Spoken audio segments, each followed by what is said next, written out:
In addition to that, the empathy, the acknowledging the errors of the past, we decided that one of the topics we'll discuss today is reconciliation, and that obviously is a step towards reconciliation. Have either of you thought of other ways that we can begin this process of reconciliation, that we can start now, that we don't need to wait for some kind of government agreement, something to continue to bring us together, something that all activists can begin to do?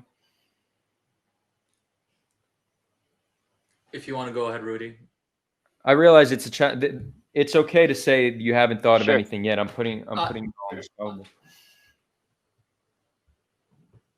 I think there are plenty of things to do, but building those human relations and those understandings and not superimposing our identities onto each other. So being a Palestinian or Israeli or Jew and Arab is equal in terms of worth, but it's also different in terms of how it's expressed. So, for example, being a Palestinian can include being a Jew, can include being Muslim and Christian and Arab and Druze, but for a Jew, you can't be anything else than being a Jew. So there are different identities. If we actually understood what each other's IDs were, rather than trying to define the other's identities by our own definition of our own identities, I think that would be a big step forward. But if you're talking about practical solutions, let's give an example of resolutions that are passed on the college campus.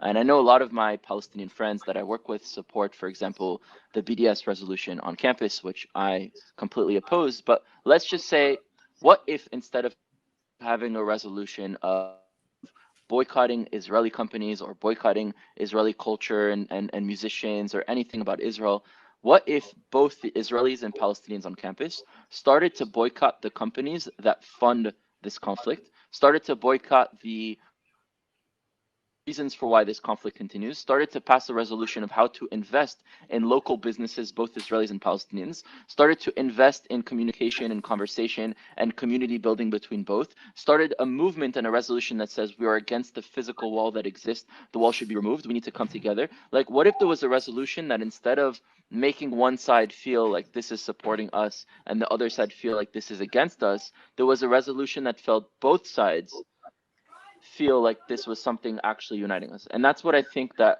are more practical solutions of finding ways to express our story in a way that when the other hears it, they don't feel attacked, and taking actions in the way that when the other experiences it or sees it, they don't feel attacked either.